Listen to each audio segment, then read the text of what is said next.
بله خیلی شرایط عوض شده. میگفت رفته بود خواستگاری، برادر عروس انقدر زیر ابرو برداشته بود داماد اون عوض عروس اشتباهی گرفته بود با اون حرف میزده، شرایطشو میگفته. بعد گفتم اون که داره چای میاره این عروسه ولش کن اینو. ببین چه شرایطی.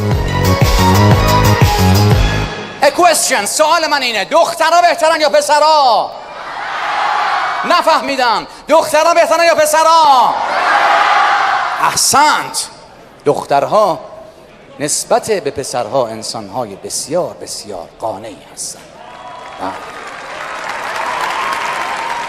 چرا؟ چون که دخترها هیچ چیز از خدای بزرگ نمیخوان الا یه شوهر خوب به جون خودم. اما به محضی که اونو به دست میارن دیگه همه چی میخوان از اون بدبخت.